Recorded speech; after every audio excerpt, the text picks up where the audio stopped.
మూసుకోండి, ప్రార్థన చేసుకుందాం. మహాపరిశుద్ధుడ, మహాగరుడ, జీవాధిపతి, జీవం గల యేసయ్య, మీ పరిశుద్ధ నామమునకు లెక్కలేని వందనాలు చెల్లిస్తున్నాను. ఎంతవరకు కూడా మీరు నడిపించినారు, దాన్ని బట్టి మీకు వందనాలు.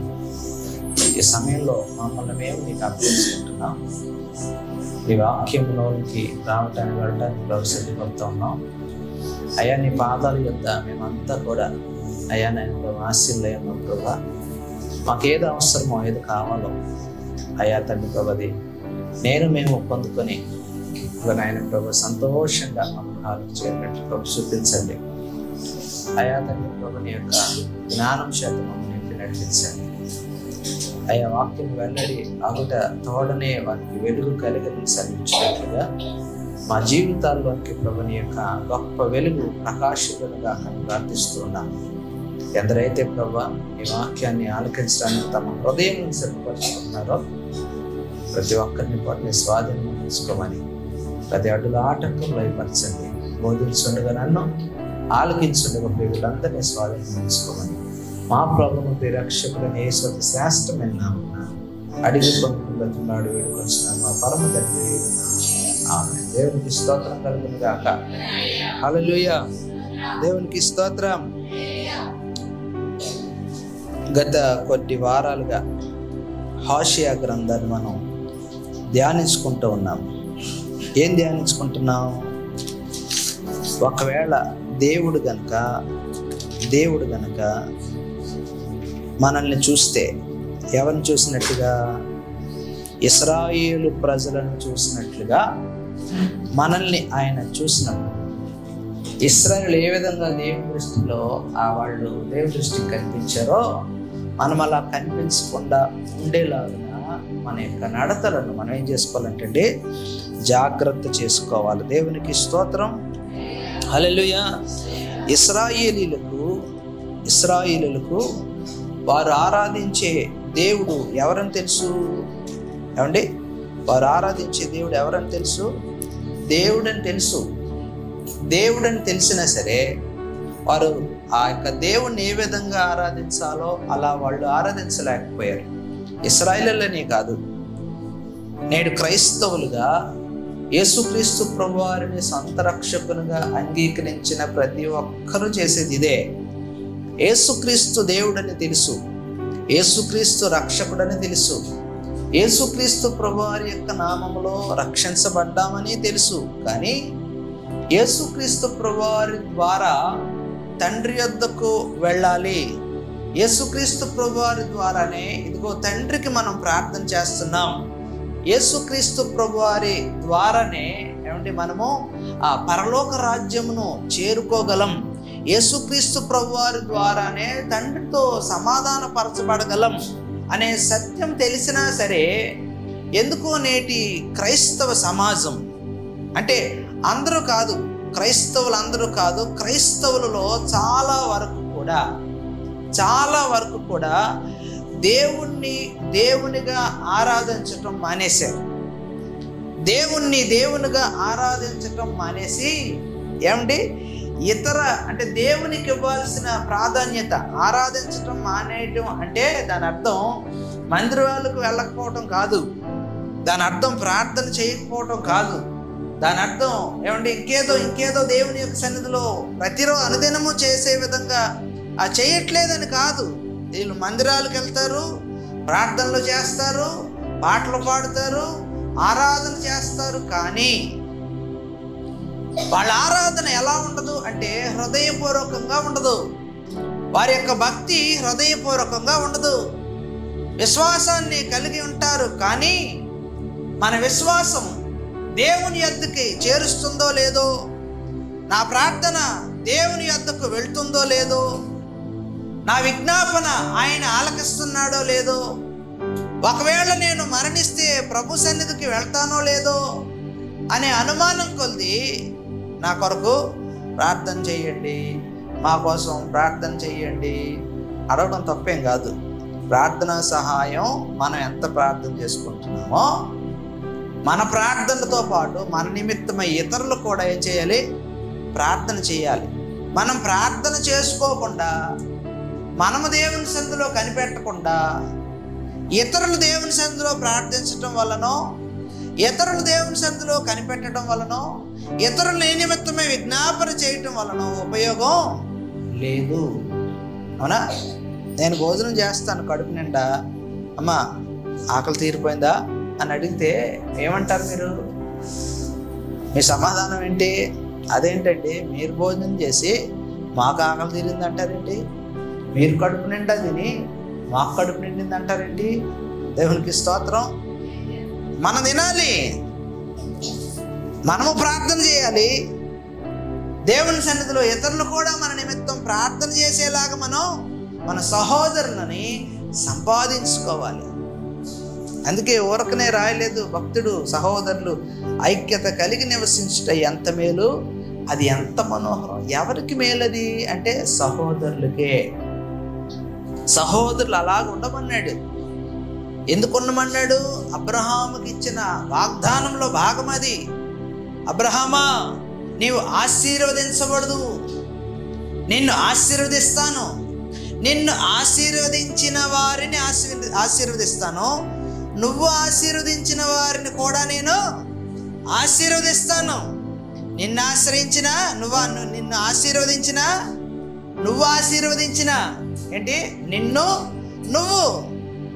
నువ్వు ఆశీర్వదించిన, నిన్ను ఆశీర్వదించిన నేనేం చేస్తాను? వారిని ఆశీర్వదిస్తాను. దేవునికి స్తోత్రం. సహోదరులు ఐక్యత కలిగి ఎందుకు నివసించాలి? సహోదరులు ఎందుకు ఒకరి పక్షాన ఒకరు నిలబడాలి? ఒకరిని ఒకరు ఎందుకు సహించుకోవాలి? ఒకరి పట్ల ఒకరికి కక్షలు ఎందుకు ఉండకూడదు? అసూయలు ఎందుకు ఉండకూడదు అంటే అది వారికి మేలు కాబట్టి. మాకు మేలు వద్దనుకుంటే ఏది అవసరం లేదు. మూర్ఖులకి ఏమంటుందంటే జ్ఞానం అందదు.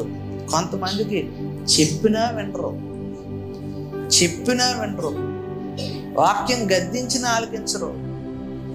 అసలు మనస్సు ఎంత కఠినంగా ఉంచుకుంటారు అంటే అంత కఠినం ఎందుకో నాకు అర్థం కాదు. వాస్తవాన్ని గమనించండి. దేవాది దేవుడు కూడా తన హృదయాన్ని కఠినపరుచుకుంటే అసలు మన పరిస్థితి ఏంటంటారు? మన హృదయ కాఠిన్యాన్ని బట్టి ఆయన కూడా కాఠిన్యాన్ని చూపిస్తే అసలు మన పరిస్థితి ఏమవుద్ది అంటారు? మన కన్నీరు ఏమైపోతాయి అంటారు? మన ప్రార్థన ఏమైపోద్ది అంటారు? గమనించండి. మన హృదయ కాఠిన్యతను బట్టో, ఇప్పుడు మనం కనపరిచే అవిశ్వాసాన్ని బట్టో దేవుడు వెంటనే తీర్పు తీర్చేసేవాడు కాదు. ఆయన ఒక రోజు ఉందంటే ఏ రోజు అది? లెక్కలు సరిచేసే రోజు. అవునా? ఈరోజు యావత్ తెలుగు 2 రాష్ట్రాలు పాడుతున్నాయి కదండి, ఏమైనా చేయగలవు, కథ మొత్తం మార్చేయగలవని. ఇందులో మనం 2 విధాలుగా కూడా మనం అర్థం చేసుకోవాలి. ఎంతవరకు బాగానే ఉన్నాం, కానీ ప్రభు రాకడ వచ్చిన తర్వాత కథే మారిపోతే ఏంటి పరిస్థితి? మనకు ఆ కథ అనుకూలంగా ఉంటే పర్లేదు, ప్రతికూలంగా మారిపోతే ఏంటి పరిస్థితి? కథ మొత్తం మార్చేయగలడు ఆయన. మన దినముల లెక్క ఎంతో మనకు తెలియదు. మనం అనుకుంటున్నాం నా వయస్సు, నా ఆయుష్ 50 సంవత్సరాలు అయితే 70 సంవత్సరాలు, కానీ దేవుని దృష్టిలో ఆయన లెక్క ఎంత అంటే 7 రోజులో లేదంటే 7 గంటలో మన యొక్క దినాల లెక్క ఎంతలో తేల్చేయగలడు ఆయన. 70 సంవత్సరాలు జీవించవచ్చుగాక, 700 సంవత్సరాలు జీవించవచ్చుగాక. అవునా? ధనవంతుడు లాజరు ఇద్దరు చచ్చిపోయారు బ్రతికి, కానీ ఎంత త్వరగా అక్కడ తీర్పు తీర్చబడిందో ఉపమానంలో తెలియజేశాడు యేసుక్రీస్తు. ధనవంతుడు అన్నవాడు తన యొక్క హృదయాన్ని ధనాన్ని మీద పెట్టడం బట్టి వాడు ఎక్కడికి వెళ్ళలేకపోయాడంట, పరలోకం వెళ్ళలేకపోయాడు. లాజరు తన యొక్క పేదరికంలో, తన దారిద్ర్యంలో తన యొక్క హృదయాన్ని దేవునికి అప్పగించడాన్ని బట్టి అబ్రహాము రొమ్మును ఆనుకున్నాడంట. అంటే కథ ఎవరిది మారింది? ఇప్పుడు కథ ఎవరిది మారిందండి? ఇక్కడ బెంజ్ కార్లు, ఇక్కడ luxury hotels, luxury food, luxury maintenance, కానీ కథ మారిపోయింది. ఇక్కడ లగ్జరీ, కానీ అక్కడికి వెళ్ళిన తర్వాత నీ రొమ్మునున్న ఆ యొక్క లాజరు యొక్క చిటికిన వేలు అలా నీటిలో ముంచి నా దాహమును తీర్చయ్యా. ఎవరి కథ మారింది? లాజరు కథ మారింది, ధనవంతుని కథ మారింది. మరి వాళ్ళ కథే మారగాలేంది? నువ్వు నేను ఎంత, మనం ఎంత? అందుకని అన్నాడు, మీలో అనేకులు మొదటి వారు కడపటి వారు అవుతారు. మీరు అనేకులు కడపటి వారు మొదటి వారు అవుతారు. చూడండి, ఏదైనా పరీక్ష రాస్తే ఆ స్టూడెంట్కి టీచర్ మార్కులు వేయాలని చూడదు.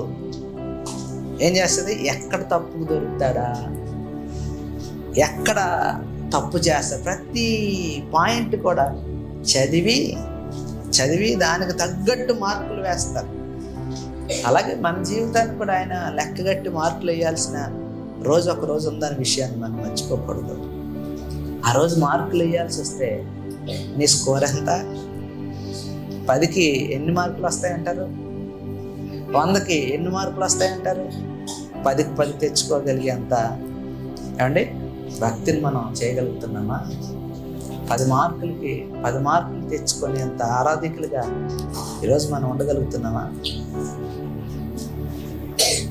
దేవుని యొక్క సన్నిధిలో, దేవుని యొక్క రాజ్యంలో మనం వెళ్ళాలి అంటే దేవునిగా ఆరాధించడం మనం నేర్చుకోవాలి. రండి, దేవుని యొక్క వాక్యం వెళ్తాం. హోషేయ గ్రంథం 8వ అధ్యాయం 1 నుండి 6 వచనాలు చదువుకుందాం. హోషేయ గ్రంథం 8వ అధ్యాయం 1 నుండి 6 వచనం చదవండి. బాకా నీ నోటను ఉంచి ఊదుము.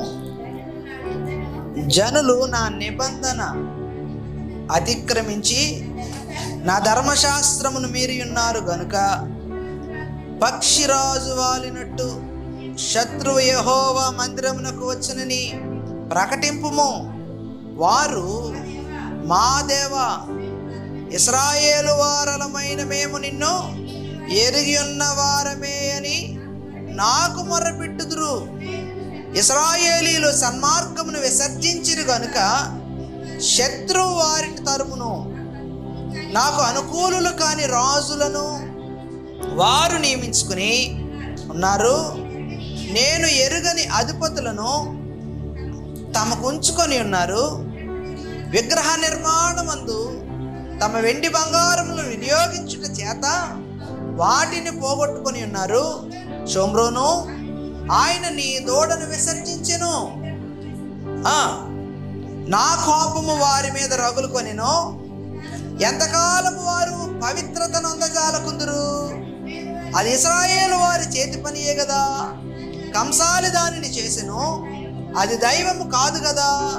షోమ్రోను చేసుకొనిన ఈ దూడ చిన్న భిన్నములగును. దేవునికి స్తోత్రం కలుగును గాక. హల్లెలూయా, దేవునికి స్తోత్రం. ఇక్కడ అంటాడు చూడండి, బాకా నీ నోటను ఉంచి ఉన్నాను. బాకా నీ నోటను ఉంచి ఉన్నాను, ఉంచి ఊదుము. బాకా నీ నోటను ఉంచి ఊదుము. జనులు నా నిబంధన అతిక్రమించి నా ధర్మశాస్త్రమును మీరి ఉన్నారు గనుక పక్షిరాజు వారినట్టు శత్రువు యెహోవా మందిరమునకు వచ్చినని ప్రకటింపుము. దేవునికి స్తోత్రం. ఇక్కడ మనం ఎన్ని విషయాలు గమనించాలి అంటే 3 విషయాలు. 1 బాకా, 2 నిబంధన, 3 పక్షిరాజు. బాకా దేనికోసం వాడతారు ఏమండి? బాకా దేనికోసం వాడతారు? బాకా లేదా బూర దేనికోసం వాడతారు అంటే అప్రమత్తం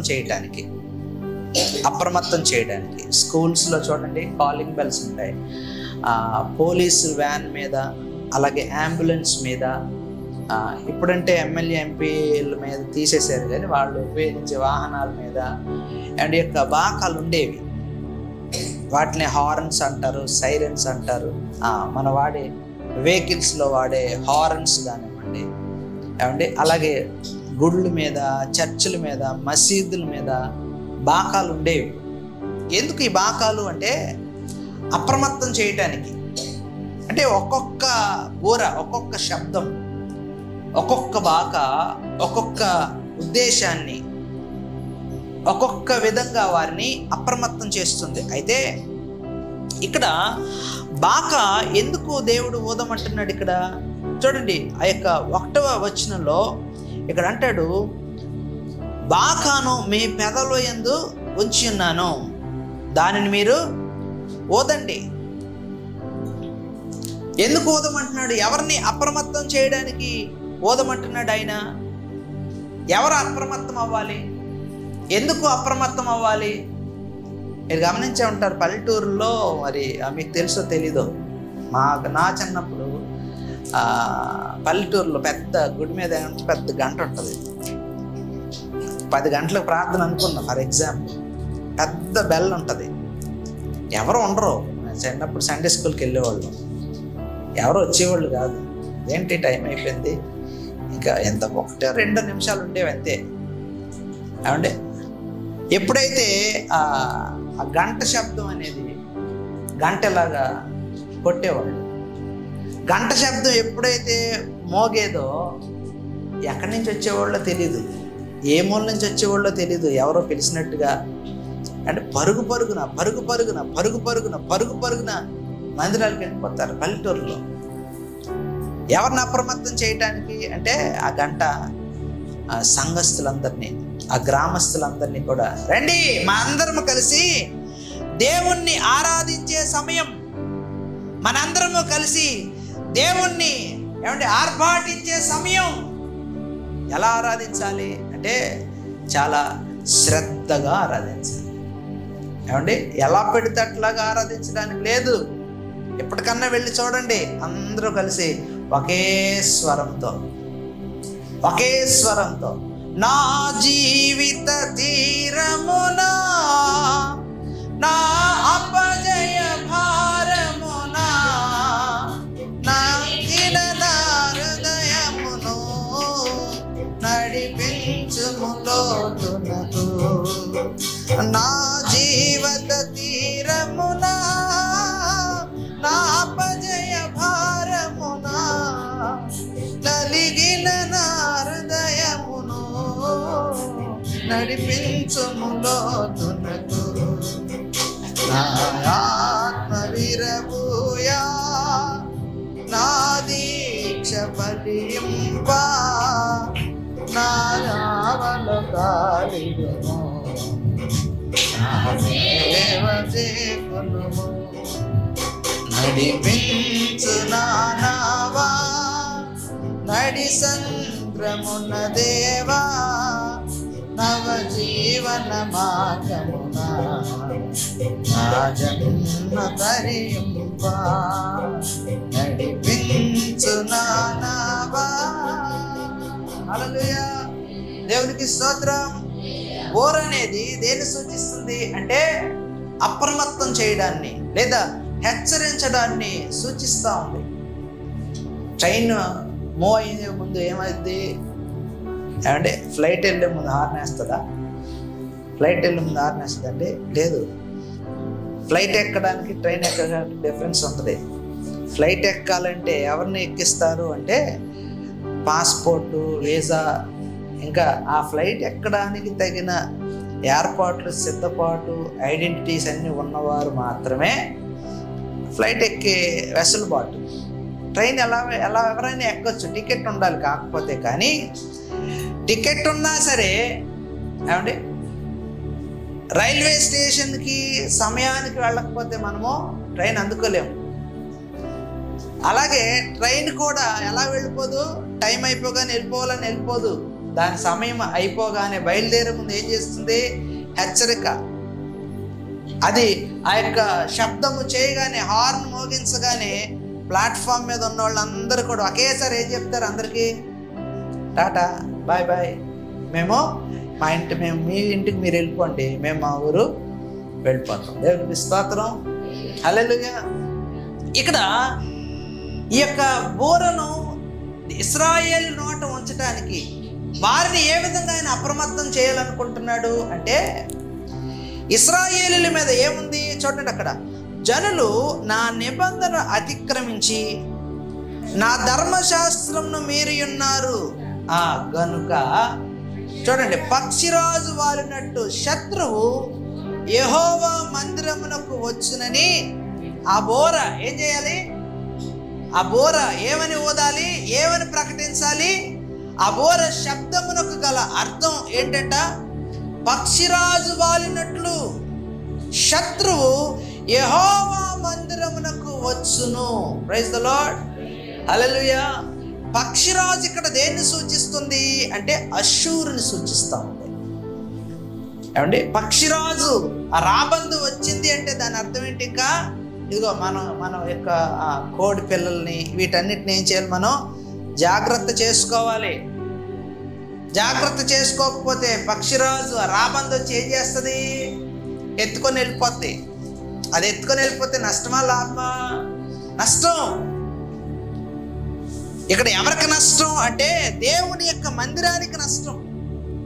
దేవుని యొక్క మందిరం అంటే దేవుని యొక్క పిల్లలకి, దేవుని యొక్క సహవాసానికి, దేవుని యొక్క సంఘానికి నష్టం.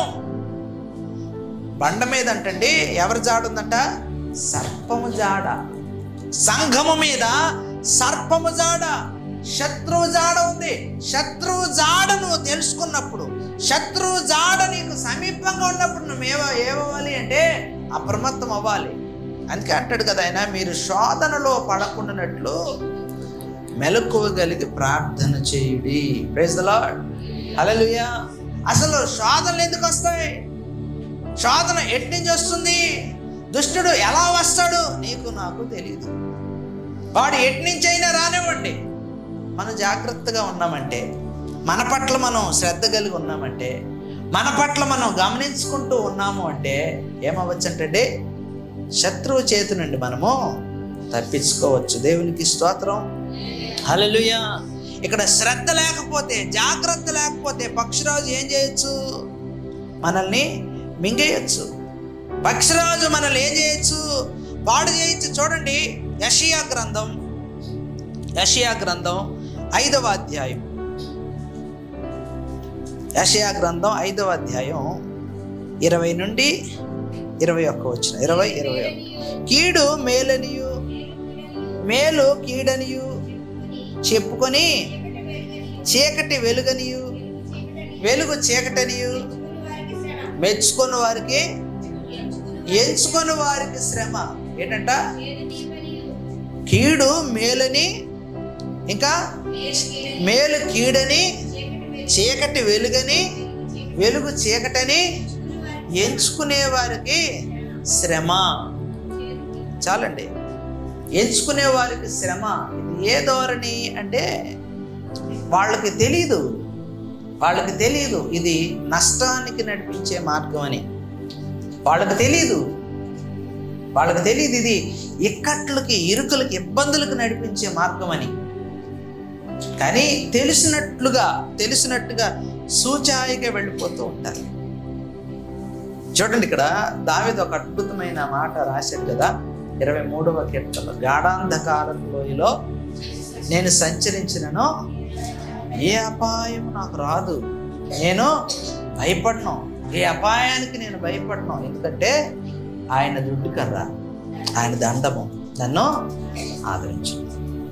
ఆ దండము, దుడ్డు కర్ర ఆదరిస్తుంది. దండం వల్ల ఆయన ఎలా ఉంటాడంటే భయం లేనివాడుగా ఉంటాడంట, కాపరుగా ఉంటాడంట. దేవునికి స్తోత్రం, హల్లెలూయా. ఆయన కాపరుగా ఉండి తన వారిని ఎలా నడిపించుకుంటాడంట? గాఢాంధకారంలో ఆయన ఎక్కడ నడిపించుకుంటాడు? గాఢాంధకారపు లోయలో అయినా, శత్రువుల మధ్య అయినా, పచ్చిక గల బయళ్లలో కానీ, ఏమండి, అలాగే శాంతికరమైన జలముల ఆయన ఎక్కడైనా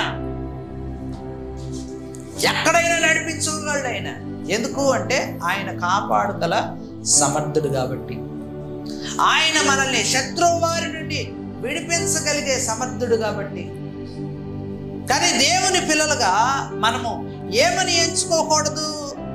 కీడు మేలని, మేలు కీడని, చీకటి వెలుగని, వెలుగు చీకటని, తీపి చేదని, చేదు తీపని మనం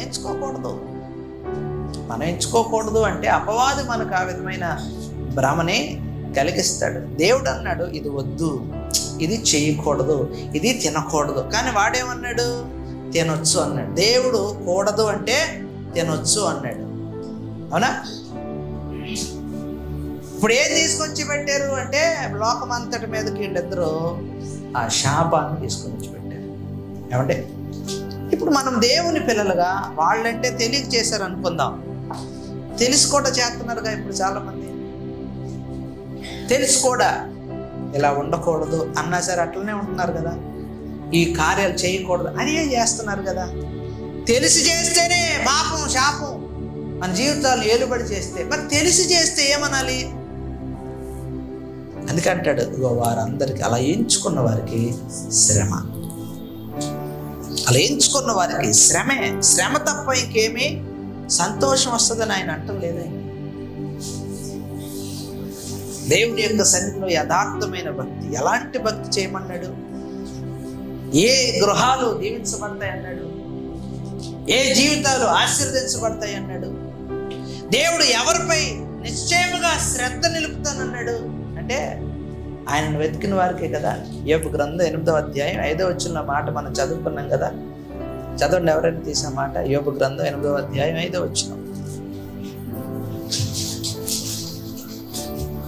యోబు గ్రంథం, నీవు జాగ్రత్తగా దేవుని వెతికిన ఎడల, సర్వశక్తులకు దేవుని బతిమాలుకుని ఎడల, నీవు పవిత్రుడవై యథార్థవంతుడమైన ఎడల, నిశ్చయముగా ఆయన నీ యందు శ్రద్ధ నిలిపి నీ నీతికి తగినట్లుగా నీ నివాస స్థలమును వర్ధిల్ల చేయి. దేవునికి స్తోత్రం.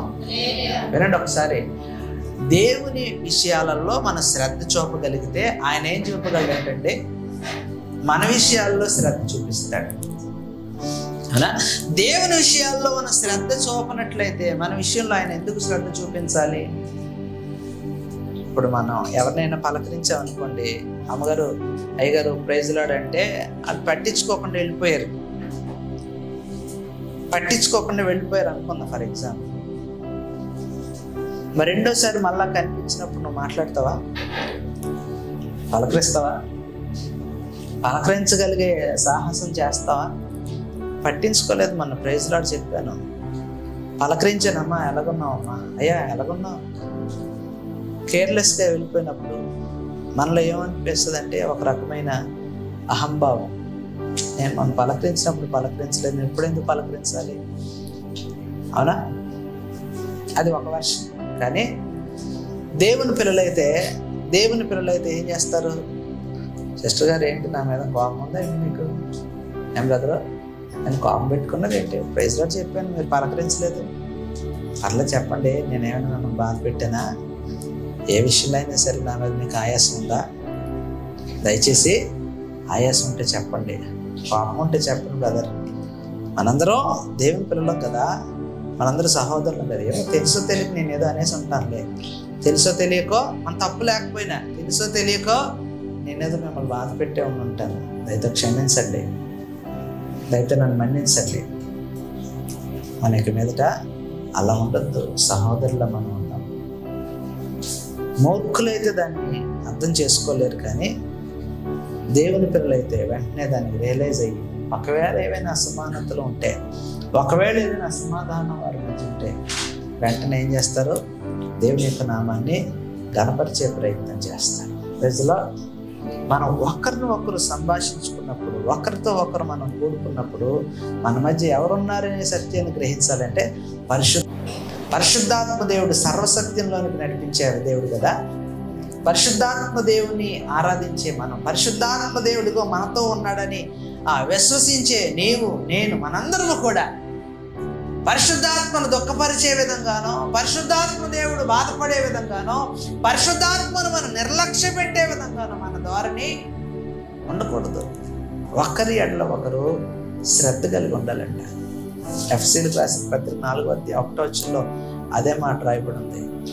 ఏమంటే సమాధానమనే బంధము చేత ఆత్మ కలిగించే ఐక్యత యందు శ్రద్ధ నిలిపి.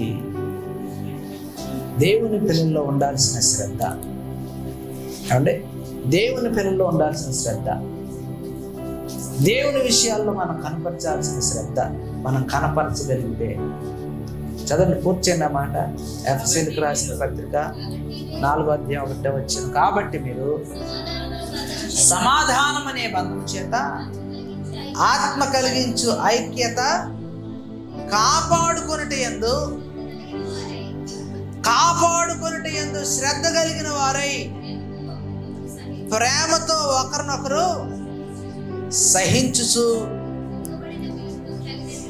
మీరు పిలువబడిన పిలుపుకు తగినట్లుగా దీర్ఘశాంతముతో కూడిన సంపూర్ణ వినయముతోనూ సాత్వికముతోనూ నడుచుకొనవలనని ప్రభువును బట్టి బ్రతిమాలు కొనుచున్నారు. దేవునికి స్తోత్రం, హల్లెలూయా.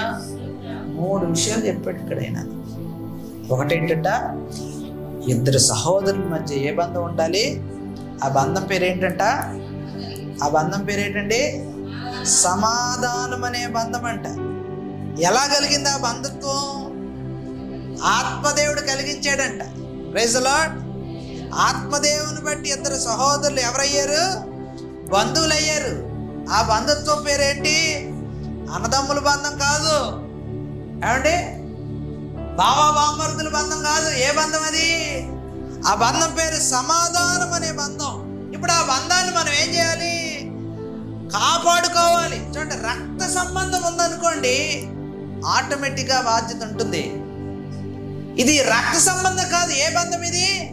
ఆత్మ సంబంధం, ఆత్మ కలిగించిన బంధం ఇది.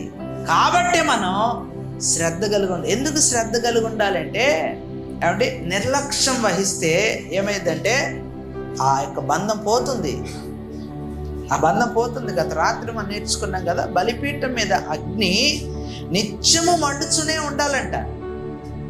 యాజకుడు గనుక ప్రతి ఉదయమున దాన్ని చూసుకోకపోతే ఆ యొక్క మంట ఆరిపోతుందేమో అని శ్రద్ధ చూపించకపోతే, కట్టెలు వేయకపోతే ఆ బలిపీఠం మీద అగ్ని మండుతుందా?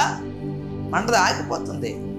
దేవుని యొక్క ఆత్మ కలిగించిన సంబంధమే ఆరిపోతే వారిరువురి మధ్య ఇంకా ఆత్మీయ అనుబంధం ఏముంటుంది?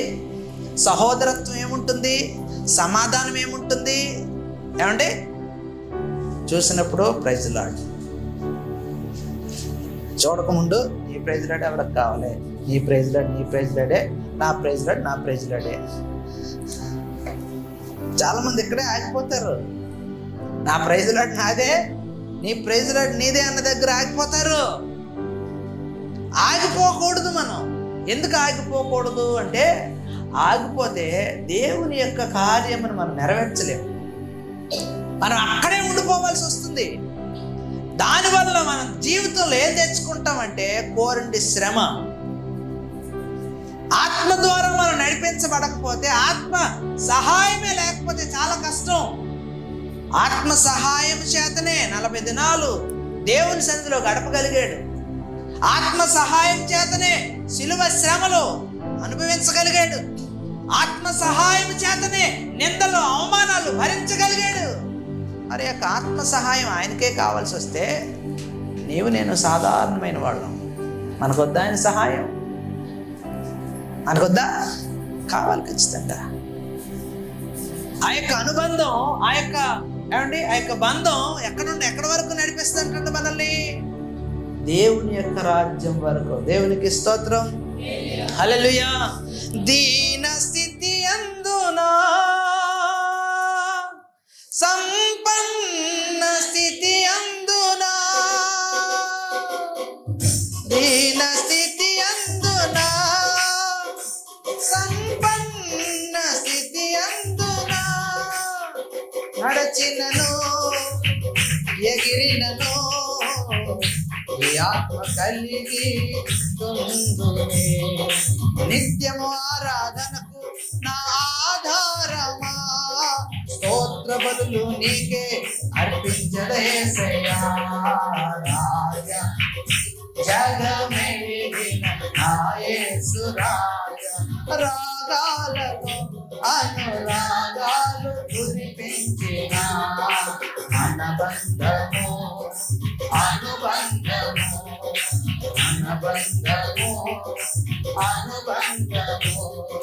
విడదీయగలరా ఎవరైనను, మరి మరి ఏదైనను రాజా జగమెలిగిన నా యేసు రాజా రాజా జగమెలిగిన నా యేసు రాజా.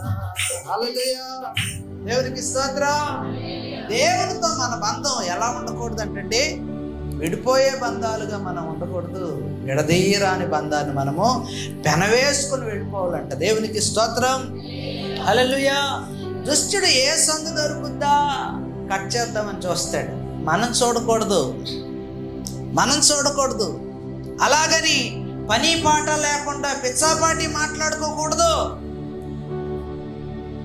మన దేవుని యొక్క మహిమార్థమై దేవుని స్తుతిస్తూ మనం కలిసామంటే పిచ్చాపాటి మాటలు, వ్యర్థమైన మాటలు, ముసలమ్మ ముచ్చట్లు కాదు మనం మాట్లాడుకోవాల్సింది. దేవునిలో ఎలా ఎదగాలి, దేవుని యందు మనల్ని మనం ఎలాగా మనల్ని మనం ఎలాగ అభివృద్ధి చేసుకోవాలి, ఎలా మనం దేవుని యొక్క సన్నిధిలో ఆయన యొక్క ఆ దీవెన ఆశీర్వాదాలు మేలులు మాత్రమే కాదు ఆయన కృపను ఎలా సంపాదించుకోవాలో మనం సంభాషణ చేయాలి. ఇశ్రాయేలీలు అంట వాళ్ళ స్త్రీలు గర్భవతులు అయ్యారు అనుకోండి, కన్సీవ్ అయితే కనుక వాళ్ళు ఏం మాట్లాడుకుంటారంట, దేవుడు వారి పట్ల తమ పితరుల పట్ల ఏ గొప్ప కార్యాలు చేశాడో వాళ్ళు సంభాషించుకుంటారంట. భార్య భర్తలు ఇశ్రాయేలీయులు ఎటువంటి ధైర్యాన్ని కలిగి ఉన్నారో, ఇశ్రాయేలీయులకు దేవుడు ఏ విధంగా సహాయం చేశాడో, ఇశ్రాయేలీయుల దేవుడు ఎంత గొప్పవాడో, ఏమండి శత్రువు వచ్చినప్పుడు ఇశ్రాయేలీయులు ఏ విధంగా తెగించారో, పోరాడారో, ఇలాంటి అన్నీ కూడా గర్భము దాల్చిన తరువాత ఇశ్రాయేలీయులు భార్యాభర్తలు ఇద్దరు సంభాషించుకుంటారండి.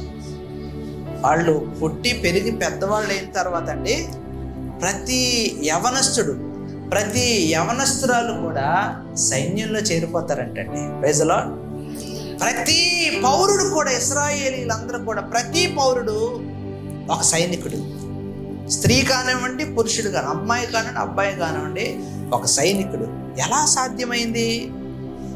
మనకేంటి అప్లికేషన్లు పెట్టుకోవాలి, ఓల్డ్ అంత ప్రాసెస్. అక్కడ అలా కాదు, 2 సంవత్సరాలు ఇంటర్న్షిప్ చేయాలంట సైన్యంలో. Praise the lord. ఎస్, ఆ విధంగా మాట్లాడుకుంటారంట వాళ్ళు. కడుపులో ఉన్న యొక్క బిడ్డ దాన్ని ఆలకిస్తాడంటండి. ఆ యొక్క ఎదుగుతూ ఉన్నప్పుడు ఇదేంతో ఎదుగుతాడంటే ధైర్య సాహసాలతో, తెలివితేటలతో ఎదుగుతాడంటండి. దేవుడు చేసిన గొప్ప కార్యాలు, ఆశ్చర్యకార్యాలు, అద్భుతాలు ధ్యానించుకుంటుంటే వాడు పెరిగి పెద్దోడైన తర్వాత జ్ఞాని అవుతాడంట. అందుకే ప్రపంచంలో 100 నోబెల్ ప్రైజులు వచ్చాయనుకుందాం. ఫర్ ఎగ్జాంపుల్ 100 మందికి నోబెల్ ప్రైజులు అనుగ్రహించబడితే సైంటిస్టులకి 100లో 94 ఇశ్రాయేలీయులవే. అంటే మీరు అర్థం చేసుకోండి ఎంతమంది సైంటిస్టులు ఉన్నారో, ఎంతమంది జ్ఞానులు ఉన్నారు. ఈరోజు మనం వాడే టెక్నాలజీ అంతా కూడా ఇజ్రాయెల్ డెవలప్ చేసిన టెక్నాలజీయే. యుద్ధ రంగంలో వాడే ఆ యొక్క ఆయుధాలన్నీ వాళ్ళు ఉపయోగించి విడిచిపెట్టిన టెక్నాలజీయే. ఇంటర్నెట్ కానివ్వండి, మన తినే వ్యవసాయం, ఆహారం ఉంది చూసారు, ఈ యొక్క ఆహారం యొక్క హైబ్రిడ్ వ్యవస్థను కూడా డెవలప్ చేసింది ఎవరు అంటే ఇజ్రాయేలే. ఎంత మామిడి చెట్టు ఉంటే చాలు దానికి దగ్గర 400 కాయలు. ఏమంటే ఈరోజు మామిడికాయ దిగుబడి అవుతుందంటే దానికి కారణం ఏంటి? ఇజ్రాయేల్. అంటుకట్టే అనుభవం ఇజ్రాయేల్. ప్రతిదీ కూడా ఈరోజు ఇజ్రాయేలే. వాటర్ మినరలైజేషన్ చేసుకోవచ్చు, ఏమంటే వాటర్ని ప్యూరిఫై చేసుకోవచ్చు. ఎలా సాధ్యం? ఇజ్రాయేలే. సముద్రం నీరు కూడా ఇజ్రాయేలీలు తాగుతారంటండి. ఎందుకంటే వాళ్ళకి వాటర్ రిసోర్స్ తక్కువ. ఒకసారి ప్యూరిఫై చేసిన వాటర్ని రెండోసారి ప్యూరిఫై చేస్తారు. ఎలా సాధ్యమైందంటే దేవుడు అనుగ్రహించిన జ్ఞానం. ఎలా సాధ్యమైందంటే ఆత్మదేవుడు వారిని ఏమంటే రేపుతూ నడిపిస్తాడంట. దేవునికి స్తోత్రం. హల్లెలూయా. దేవుని పిల్లలుగా మనము కూడా దేవుని యొక్క జ్ఞానాన్ని సంపాదించుకోవాలంటే కొట్టుకు చచ్చిపోకూడదు. నీ పేజీలాడు నీదే, నా పేజీలాడు నాది అనుకుంటే పీతలు చూడండి, అది పైకి వెళ్దామని ఒకటి పైకి వెళ్తూ ఉంటుంది. పైకి వెళ్ళేలోపు ఇంకో పీత ఏం చేస్తుంది, దాన్ని కాలు పట్టుకొని, అంటే ఈడెళ్ళడు ఆడు నెలనవడు. మన ఇండియన్ సైకాలజీ అంతే. అందుకే భారతదేశంలో ఎవరు చాలా వరకు యువత ఉండట్లేదు. బయట దేశాలకు ఎందుకు వెళ్ళిపోతున్నాయి అంటే అదే పరిస్థితి. ఏమంటే స్కూల్ ఫస్ట్ వస్తే కంగ్రాచులేషన్స్ చెప్తారు. కంగ్రాచులేషన్స్ చెప్పి ఇంటికి వచ్చి వాళ్ళు కొడుకుని చితకబాదేస్తారు. ఎందుకు? ఆడు స్కూల్ ఫస్ట్ వచ్చి నీకు ఎందుకు రాలేదని. మన ఇండియన్ సైకాలజీ అంతే. ఎంకరేజ్ చేయరు. బయట కంట్రీస్లో అట్లా ఉండదండి. ఎవరి పిల్లోడైనా ఎవరైనా సరే, వాడు తెల్లోడైనా నల్లోడైనా ఎలాంటోడైనా సరే, వాడు గెలిచాడు అంటే అప్రిషియేట్ చేస్తారు హార్ట్ఫుల్గా. దేవునికి స్తోత్రం. దేవుని పిల్లలు అలా ఉండాలనే దేవుని ఉద్దేశం. ఎలా సాధ్యమైంది? వాళ్ళందరికీ ఎవరు నేర్పించారంటే ఎవరు నేర్పలే, దేవుని యొక్క ఆత్మ ద్వారానే వాళ్ళందరూ నేర్చుకున్నారు. కాబట్టి మనము మన యొక్క సంఘాన్ని, సహవాసాన్ని, కుటుంబాన్ని, మన వారందరినీ కూడా దేవుని కొరకు సంపాదించి పెట్టాలి అంటే మనం శ్రద్ధ కలిగి ఉండాలి. ఏ శ్రద్ధ? ఆత్మ కలిగించే ఏమండి శ్రద్ధ. ఆ బంధం, మనం ఏ బంధాన్ని కలిగి ఉండాలంట? ఆత్మ కలిగించే ఆ యొక్క సమాధానం అనే బంధం కలిగి ఉండాలి. తర్వాత 3, ఆత్మ కలిగించే ఐక్యమును, బంధమును కలిగి ఉండట చేత ఆత్మ ఏం చేస్తుంది? ఐక్యతను కలుగు చేస్తుంది. ఆ ఐక్యతను కాపాడుకునే బాధ్యత మందే, ఆత్మది కాదు. ఆత్మ కలిగించే ఐక్యతను కాపాడుకోవటానికి మనం శ్రద్ధ కలిగిన వారై ఉండాలి. ఎప్పుడు ఉండగలుగుతాం అంటే ప్రేమతో ఒకరిని ఒకరు సహించుకున్నప్పుడు. నీకేం తెలుసు అంటే అప్పటికి ఏమండి, నీకు అన్నీ తెలుసు నేనే నేర్చుకుంటానంటే ఏమీ కాదు. అన్నీ తెలిసిన వాళ్ళు ఏమీ తెలియని వాళ్ళు అన్నీ తెలిసిన వాళ్ళ దగ్గర నేర్చుకోవాలి. అన్నీ తెలిసిన వాళ్ళు ఏమీ తెలియని వాళ్ళకి మాదిరిగా ఉండాలి. అంటే అన్నీ తెలిసిన వాళ్ళు ఎలా ఉండాలి అంటే చాలా జాగ్రత్తగా ఉండాలి. అప్పుడే ఏమీ తెలియని వాళ్ళు ఏం చేస్తారు? దేవుని సన్నిధిలో నిన్ను బట్టి ఎదగడానికి నువ్వే కారకుడు అవుతావు. అవునా? ఆ విధంగా మన వాళ్ళని మనం కాపాడుకోవాలి. అంటే మనం ఇతరులకు మాదిరిగా ఉండాలి.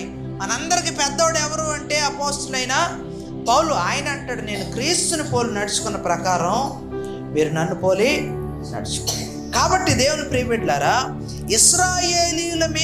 ఇశ్రాయేలీయులు ఆరాధించే దేవుని మందిరం మీద పక్షిరాజు వచ్చిందంట. పక్షిరాజు దేని కొరకు వచ్చిందంటే వారిని అందరినీ కూడా ఏం చేయడానికి? పక్షిరాజు వాలినట్టు శత్రువు యెహోవా మందిరమునకు వచ్చును అని ప్రకటించుము. ఎవరు అంటే అష్షూరు చేతిని దేవుడు ఏం చేస్తున్నాడంటే బలపరుస్తున్నాడు. దేవుడే ఎందుకు బలపరుస్తున్నాడు అంటే ఇశ్రాయేలీయులు ఎలా ఉన్నారు చూడండి. 2వ వచనం, మా దేవా, ఇశ్రాయేలు వారలమైన మేము నిన్ను ఎరిగి ఉన్న వారమే అని నాకు మొర్రపెట్టుదురు. చదవండి. ఇశ్రాయేలీయులు సన్మార్గమును విసర్జించిరు గనుక శత్రువు, మొదట ఏమన్నాడు దేవుడు? శత్రువు వారి కోసం వస్తాడు. 1. 2, ఇశ్రాయేలీయులు మొరపెడతారంట దేవునికి. ఏమని? ప్రభా, మేము నిన్ను ఎరిగి ఉన్నవారు, నువ్వు మాకు బాగా తెలుసు.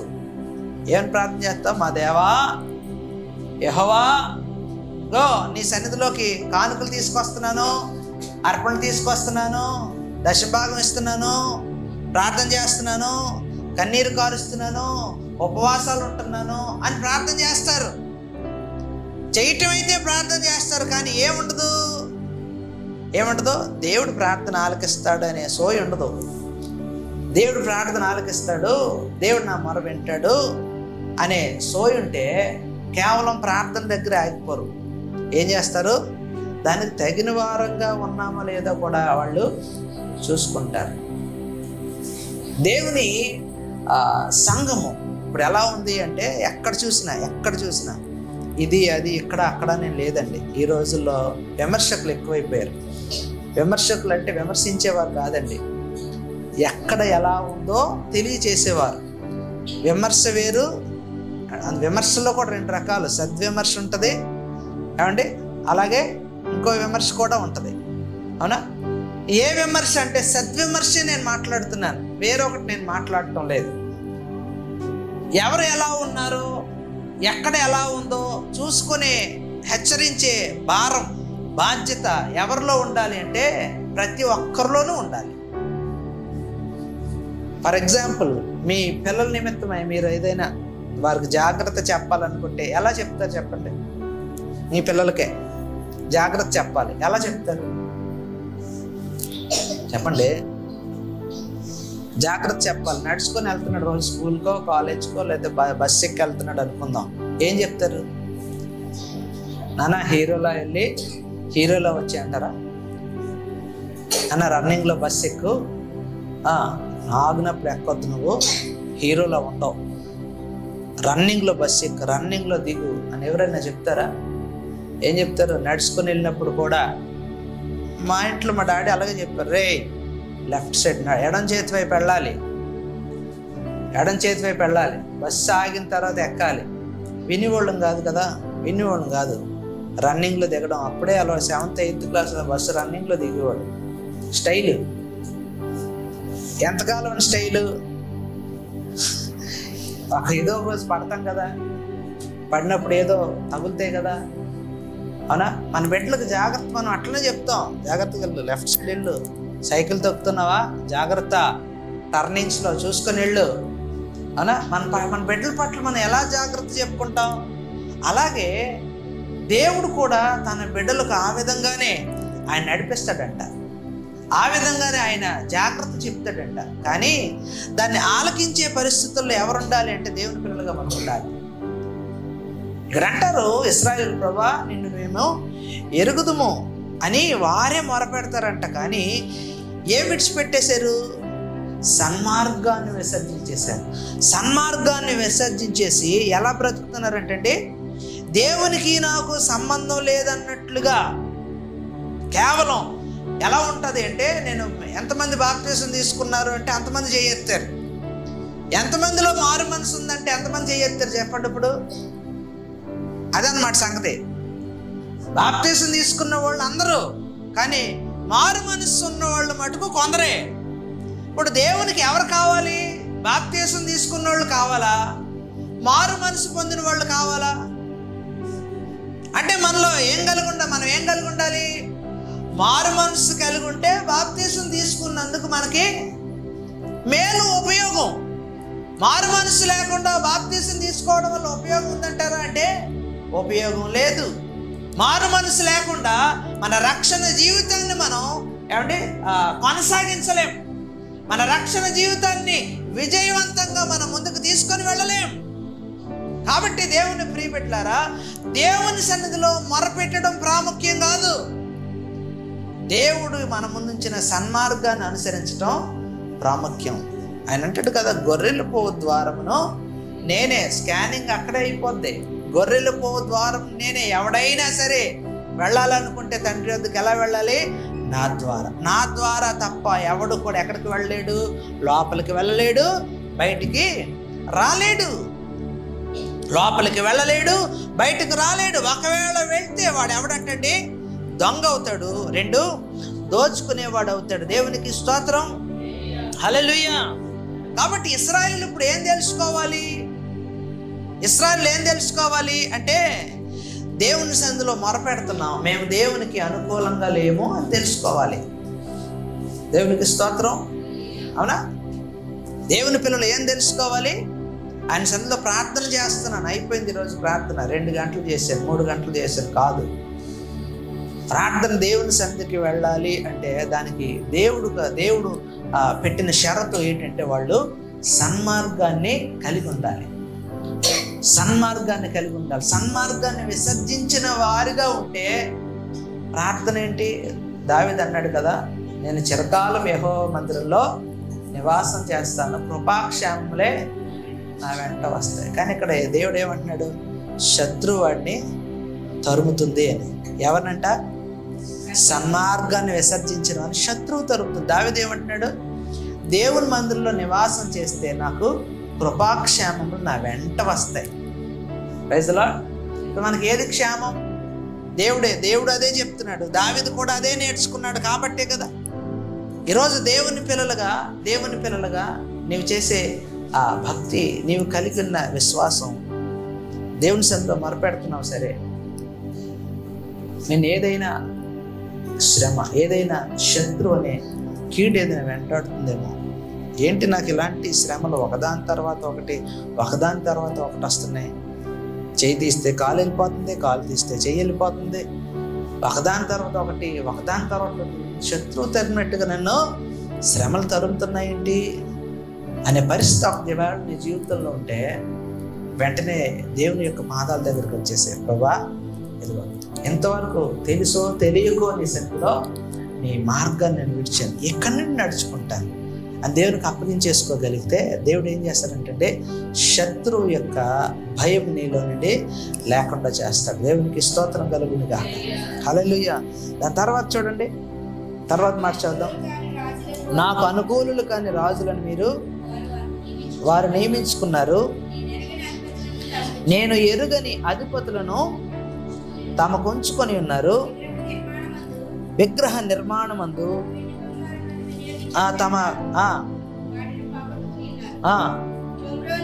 షోమ్రోను చాలండి. నాకు అనుకూలులు కాని రాజులను వారు నియమించుకున్నారంట. దాని ద్వారా ఇశ్రాయేలు చరిత్ర అంతా ఎలా అయిపోయిందంటే గందరగోళంగా అయిపోయింది. మనం అదే నేర్చుకుంటున్నాం కదా గృహకూడికల్లో. యోధా రాజుల కొరకు మనం నేర్చుకుంటున్నాం. వాళ్ళ పరిస్థితులు ఎలా ఉన్నాయి అంటే గందరగోళంగా లేవా? రాజుల గ్రంథాలను చూడండి, ఇంటికి వెళ్ళాక దినవృత్తాంతాలు కానీ రాజుల గ్రంథాలు కానీ గమనించండి. ఎలా ఉంటుంది అంటే ఇశ్రాయేలు పరిపాలించే రాజులు కానీ యోధాని పరిపాలించే రాజులు కానీ ఎలా ఉన్నారు అంటే దేవుని యొక్క దృష్టికి చెడు నడత నడిచిన వారుగా ఉన్నారు.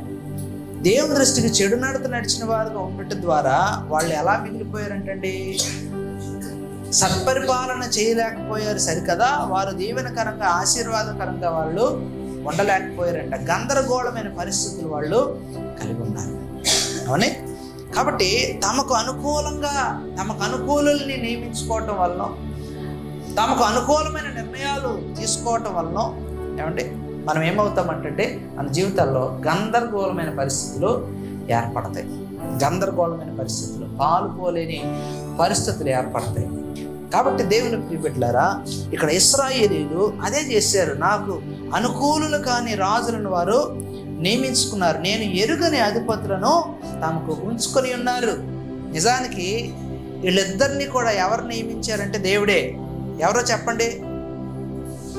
న్యాయాధిపతులు నియమించింది, రాజులు నియమించింది ఎవరు? దేవుడే కదా. న్యాయాధిపతి ఎవరు? సమూయేలు, మనకు తెలిసిన వాడు సమూయేలు న్యాయాధిపతి. రాజులు ఎవరు అంటే సౌలు, తర్వాత దావీదు, తర్వాత సొలొమోను. ఎవరు వీళ్ళందరూ కూడా? మొదట దేవునికి అనుకూలులుగా ఉన్నవాళ్ళే వీళ్ళందరూ కూడా. దేవుడు ఆ నాయకుని చేతిలో నుండి న్యాయాధిపతులకు దేవుడు అప్పగించాడు, న్యాయాధిపతుల చేతిలో నుండి రాజులకు దేవుడు అప్పగించాడు. ఈరోజు ఎవరికి అప్పగించాడు తెలుసండి? కుటుంబ యజమానికి అప్పగించాడు. సంఘాన్ని సంఘ నాయకునికి అప్పగించాడు. నీ కుటుంబాన్ని, నీ కుటుంబ యజమానిగా ఉంటే నీకు అప్పగించాడు ఆయన. నీ యజమానురాలుగా ఉంటే నీకు అప్పగించాడు ఆయన. ఎందుకో తెలుసా? నీవు ఆయన దృష్టికి అనుకూలురాలుగా ఉన్నావని. దేవునికి స్తోత్రం. హల్లెలూయా. ఎస్, దేవునికి అనుకూలంగా మనం ఉండగలిగితే, దేవునికి అనుకూలమైన ప్రజలుగా మనం జీవించగలిగితే దేవుడు ఏం చేస్తాడంటే, దేవుడు ఏం చేస్తాడు? ఆయన కీడుని మేలుగా మార్చేయగలుగుతాడు, చేదుని తీపిగా మార్చేస్తాడు. ఏమండి, దుఃఖాన్ని సంతోషంగా మార్చేయగలిగే సమర్థుడు ఆయన. Praise the lord. హల్లెలూయా. కాబట్టి మన సొంత ఆలోచన నుండి మనం బయటికి రావాలి. వాళ్ళు అలాగా దేవునికి అనుకూలులుగా లేని వారిని నియమించుకోవడం ద్వారా వాళ్ళకి నష్టం జరిగిందా, లాభం జరిగిందంటే నష్టమే. ఏ విధమైన నష్టం అంటే, ఇదిగో ఆ యొక్క అరణ్యంలో ఇశ్రాయేలు ఏ విధంగా బంగారు దూడను తయారు చేసుకున్నారో, ఈ రాజులు, ఈ న్యాయాధిపతులు ఇశ్రాయేలీలు దేవుని ఎదురు నుండి దూరము చేసి ప్రతిమల వైపు ఇశ్రాయేలు ప్రజలు తిప్పేశారంట. సొలొమోను మొదట బాగానే ఉన్నాడు, కానీ తన యొక్క భార్యలందరూ దేవుని తెలుసుకోకపోవటం ద్వారా తన యొక్క అవసాన దశలో ఆఖరి దినాల్లో సొలొమోను ఎవరి వైపు తిరిగిపోయాడంటండి? జ్ఞానాన్ని అనుగ్రహించిన దేవుని విడిచిపెట్టేసి అజ్ఞానం వైపు తిరిగిపోయాడు సొలొమోను మహారాజు. ఏం గతి పట్టింది సొలొమోనుకి? ఒక్క సొలొమోను వల్ల దేవుడు ఏం చేశాడు? ఇశ్రాయేల్ అనే తన యొక్క రాజ్యాన్ని 2 భాగాలు చేసేసాడు కదా. దాసుడైన యెరోబాముకి, కుమారుడైన రెహబాముకి రాజ్యాన్ని 2 భాగాలుగా విభాగించేసాడు కదా ఆయన. దేవునికి స్తోత్రం. ఎస్, విభాగించబడతాయి. ఎవరు విభాగిస్తారు అంటే అది ఎవరి పని? విభజించడం ఎవరి పని? అపవాది పని. చెదరగొట్టడం ఎవరి పని? అపవాది పని. దేవుడు కూడా చెదరగొడతాడు, దేవుడు కూడా విడదీస్తాడు. ఎందుకు అంటే తిరిగి సమకూర్చడానికే. అపవాది విడదీస్తాడు, అపవాది చెదరగొడతాడు, తిరిగి సమకూర్చడానికి కాదు. దేవుడు విడదీసినా, దేవుడు ఏమంటే చెదరగొట్టిన ఆయన ఏం చేయగలుగుతాడు? సమకూర్చగలుగుతాడు. మొదట ఇశ్రాయేలుని దేవుడు ఏమని పిలిచాడు? నువ్వు ఇశ్రాయేలు అనబడు, నువ్వు యెజ్రెయేలువి, నువ్వు చెదరగొట్టబడిన దానివి, చెదరగొట్టబడిన వాడివి. కానీ ఆయన వైపు తిరిగిన తర్వాత ఆయన అంటాడు, మరలా ఇగో నేను సమకూర్చుకుంటాను కదా, నువ్వు యెజ్రెయేలు కాదులే, ఇశ్రాయేలే. నా జన్మ కాదన్నా, ఎవరి ముందు అన్నా? వాళ్ళందరి ముందు. ఇగో నా ప్రజలు, నా వాళ్ళు నేనే అంటాను. నేను జాలి పడదాను, నువ్వు జాలి నొందని దాను నువ్వు అన్నానా? నేనే నీ మీద జాలి పడతాను. దేవుడు ఏం చేయగలడు? విరగొడతాడు, తిరిగి కడతాడు. అపవాది విరగొట్టాడంటే తిరిగి కట్టడం. Praise lord.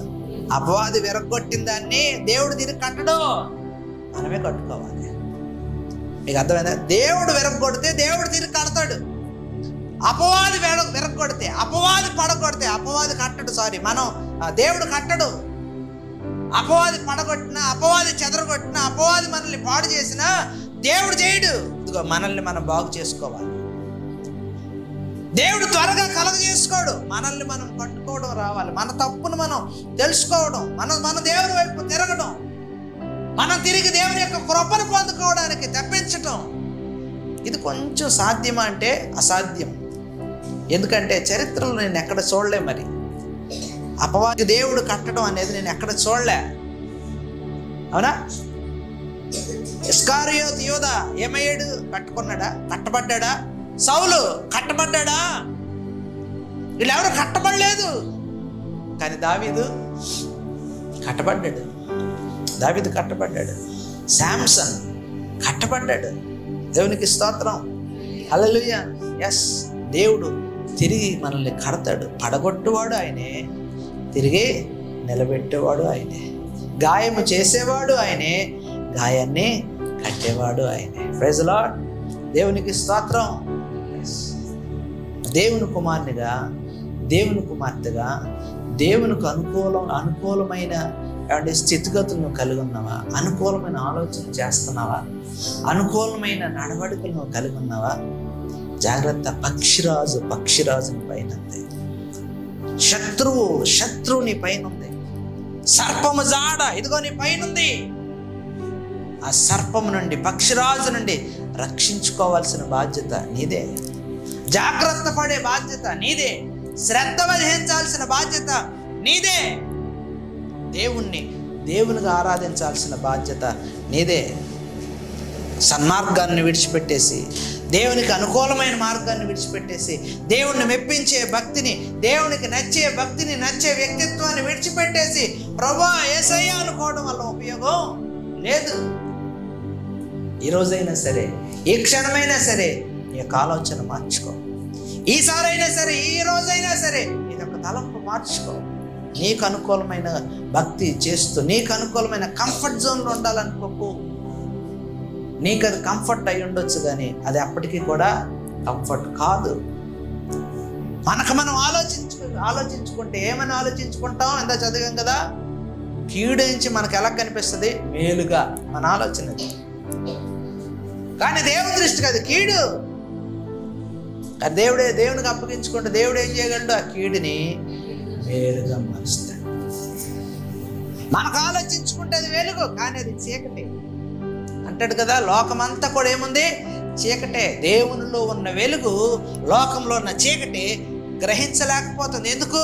మేము వెలుగు సంబంధులమే అంటున్నారు వీళ్ళు, కానీ వీళ్ళు చీకటి సంబంధులు.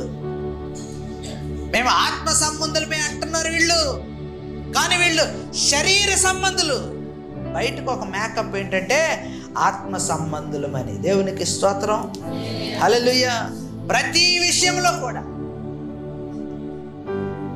దేవునికి అనుకూలమైన ఆలోచన, మనం దేవునికి అనుకూలమైన నిర్ణయం తీసుకునే వారంగా మనం ఉండాలి. చూడండి, యాకోబు రాసిన పత్రిక 4వ అధ్యాయం 13 నుంచి 16 వచనాలు ఒకసారి చూసి మనం ముగించుకుందాం. యాకోబు రాసిన పత్రిక 4వ అధ్యాయం. నేడైనను రేపైనను ఒకానొక పట్టణంలోకి వెళ్ళి అక్కడ 1 సంవత్సరం ఉండి వ్యాపారం చేసి లాభం సంపాదించుకుందాం రండిని చెప్పుకొని వారులారా.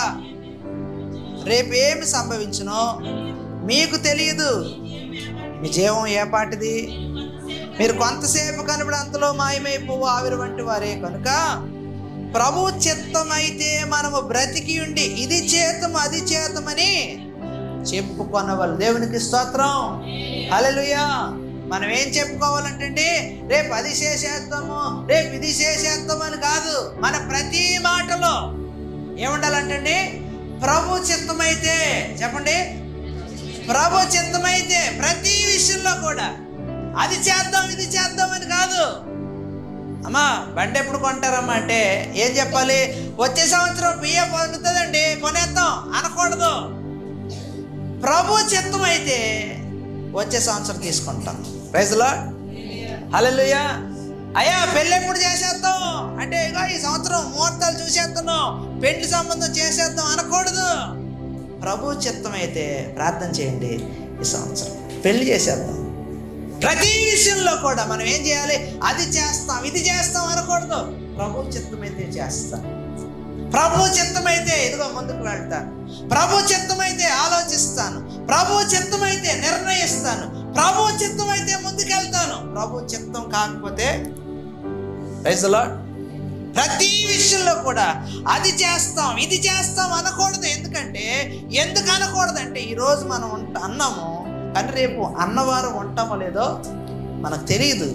ప్రభు చిత్తమైతే, దేవుని అక్కడ ఆలస్యమైతే నేను ముందుకు వెళ్తాను. Praise the lord. ఏమన్నాలంటే ప్రభు చిత్తమైతే మనము బ్రతికి ఉండి ఇది చేతము అది చేద్దామని చెప్పి, ఇప్పుడైతే మీరు మీ డంబములందు అతిశయపడుచున్నారు, ఇటు అతిశయం అంతయు కూడా ఏంటి? చెడ్డది. దేవునికి స్తోత్రం. కాబట్టి మనము మన సొంత ఆలోచనలు సొంత చిత్తాలు కాదు, దేవుని యొక్క ఏమండి చిత్తానికి మనం లోబడిన వారమై ఉండాలి. దేవుని చిత్తం ఏమై ఉందో మనము తెలుసుకొని ముందుకి వెళ్ళే వారముగా ఉండాలి. అంటే ప్రతి విషయంలో ఏం చెప్పాలంటే ప్రభు చిత్తమైతే, చెప్పండి ఏం చెప్పాలి? ప్రభు చిత్తమైతే. అండి వచ్చే వారం ప్రార్థనకు వస్తారా? చెప్పండి. రేపు సాయంత్రం ప్రార్థనకు వస్తారా? చెప్పండి. ప్రభు చిత్తమైతే బ్రతుకుంటే వస్తామండి. ప్రైజ్ ది లార్డ్, హల్లెలూయా. దేవునికి స్తోత్రం. మధ్యాహ్నం భోజనం చేస్తారా? ప్రభు చిత్తమైతే భోజనం చేస్తామండి. వచ్చే వారం ఊరు వెళ్తారా? ప్రభు చిత్తమైతే వెళ్తామండి. మళ్ళా కలుసుకుందామా? ప్రభు చిత్తమైతే కలుసుకుందామండి. ప్రైజ్ ది లార్డ్, హల్లెలూయా.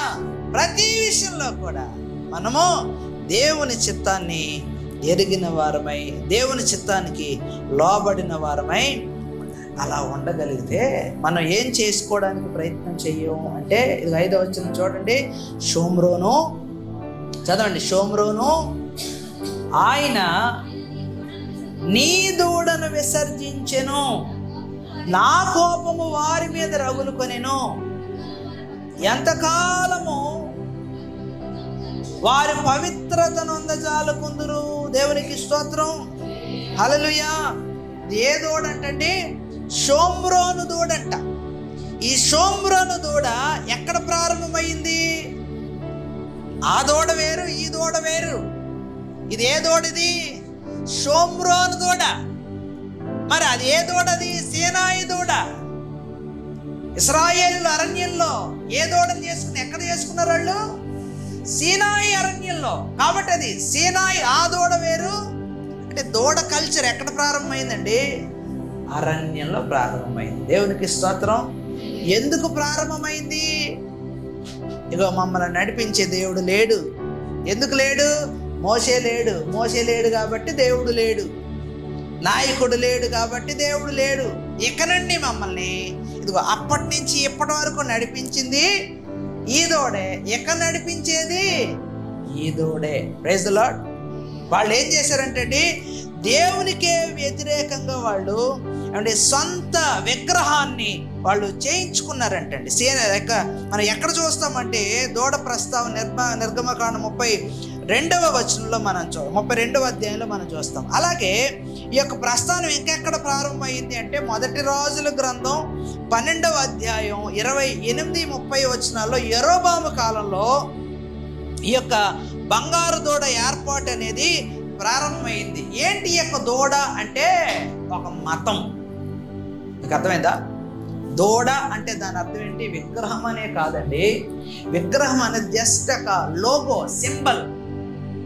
ఇదేంటంట? ఒక మతం. మతం పుట్టిందంటే ఏం పుడుతుంది? ఆచారం పుడుతుంది. ఆచారం వెనక ఏముంటుంది? సాంప్రదాయం ఉంటుంది. దాని వెంబడి ఏం పెరుగుతుంది అంటే సంస్కృతి పెరుగుతుంది. మీకు అర్థమైందా? ఇప్పుడు ఒక్క విగ్రహం వల్ల ఎన్ని వస్తున్నాయి? ఒక కొత్త మతమే వచ్చేస్తూ ఉంది. అలా పుట్టినవే చాలా మతాలు. పేర్లు చెప్పను కానీ, పేర్లు చెప్పకూడదు కానీ చాలా మతాలు అలా పుట్టినవే. ఎలా పుట్టినవి? సొంత నిర్ణయం చొప్పున. ఏమంటే వాళ్ళు ఏం చేసుకుంటారంటే సొంత ఆలోచన చొప్పున వాళ్ళు ఏం చేసుకున్నారు? దేవుని యొక్క కోపం సంగతి పక్కన పెట్టండి. మాకంటూ ఒక దేవుడు ఉండాలి, మాకంటూ ఒక దైవం ఉండాలి, అంటే మాకంటూ ఒక మా గ్రామ దేవత ఉండాలి, పొలిమేర దేవత, ఇలా వచ్చినవి అన్నీ కూడా. దేవుడు మతాన్ని ఏర్పాటు చేయలేదు. దేవుడు ఏం ఏర్పాటు చేశాడంటే ఒక సన్మార్గాన్ని ఏర్పాటు చేశాడు ఆయన. Praise the lord. హల్లెలూయా. ఇప్పుడు సొంత మార్గాల వైపు తిరిగిపోయి దేవుని మార్గాన్ని విడిచిపెట్టేసి వీళ్ళు ఏం తెచ్చుకుంటున్నారంటే దేవునికే కోపం రప్పించే విధంగా. పైపైచి అంటాడు చూడండి ఇక్కడ, ఎంతకాలం వారు పవిత్రతను అందజాలకుందురు. వారి యొక్క సొంత ఆలోచన ద్వారా తయారు చేయబడిన యొక్క విగ్రహం ద్వారా వీళ్ళు దేవునికి కోపం రప్పించడమే కాకుండా దేవుని ఎదుట వాళ్ళు ఎలా కనిపిస్తున్నారంటే అపవిత్రులుగా కనిపిస్తూ ఉన్నారు. వారి యొక్క అపవిత్రత వారిని ఏం చేస్తూ ఉంది అంటే ఏమంటే, అవునా కదా? దేవుని యొక్క మహిమనంట రోమీలకు రాసిన పత్రికలో 1వ అధ్యాయంలో రాయబడి ఉంటుంది కదంటే, వాళ్ళు ఏమి రాశారంటే చూడండి, 1వ అధ్యాయం 21-23 వచనాలు చూస్తే వాళ్ళు దేవుని యొక్క మహిమను ఎలా మార్చేశారంటండి? విగ్రహాలకు మార్చేశారంట. ఏమంటే, మరియు వారు దేవుని ఎరిగి ఆయనను దేవునిగా మహింపరచలేదు, కృతజ్ఞతాస్తుతులు చెల్లింపును లేదు, కానీ తమ వాదముల యందు వ్యర్థులైరి వారి అవివేక హృదయము అంధకారమైన తాము జ్ఞానులమని చెప్పుకొంచు బుద్ధిహీనులైరి వారు అక్షయుడగు దేవుని మహిమను ఆ క్షయమగు మనుషుల యొక్కయు పక్షుల యొక్కయు చతుష్పాద జంతువుల యొక్కయు పురుగుల యొక్కయు ప్రతిమా స్వరూపముగా మార్చిరు. దేవునికి స్తోత్రం. హల్లెలూయా. వారు ఏం చేశారంటే అక్షయుడగు దేవుని మహిమను ఎలా మార్చేశారంట?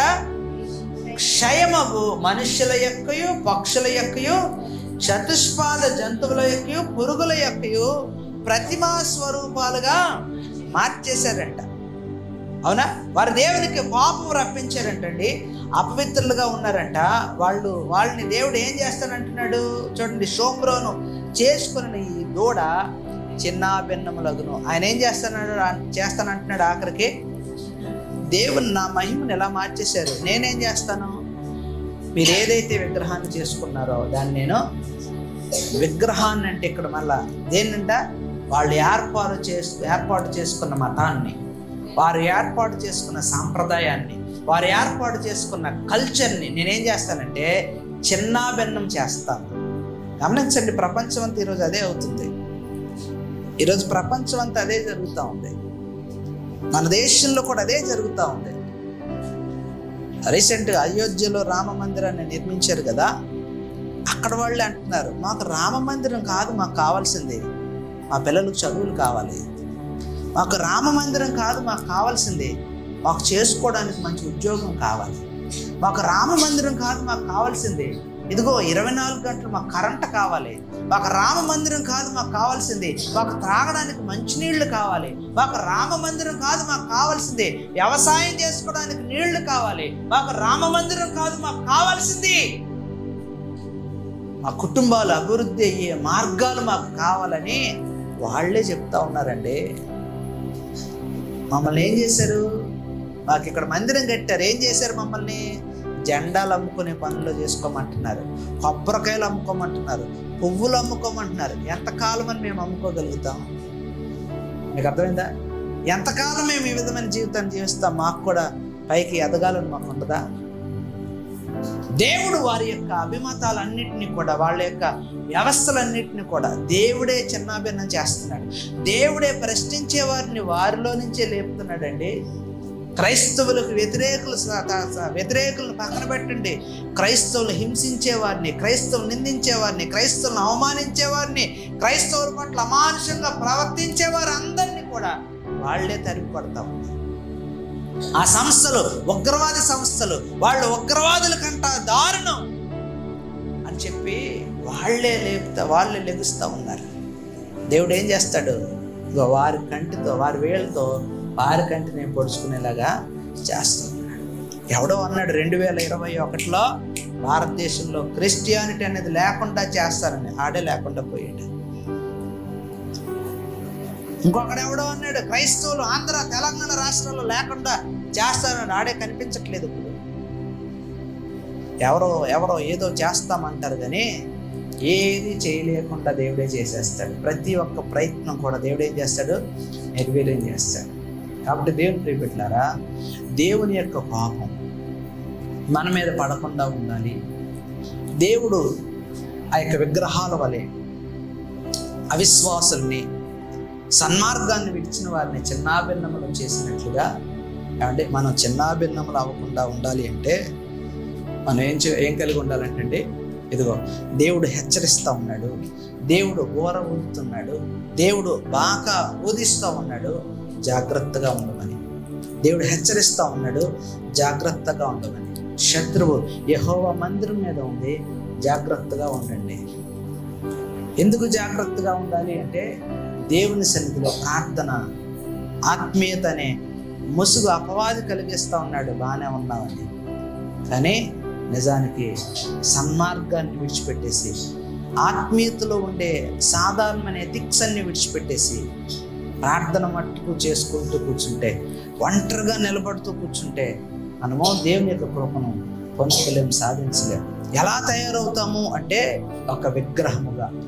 ఎలా తయారవుతాము అంటే ఒక మాయా స్వరూపమును మన యొక్క ఆలోచన ద్వారానో మన సొంత నిర్ణయం ద్వారానో చేసుకునేవారుగా.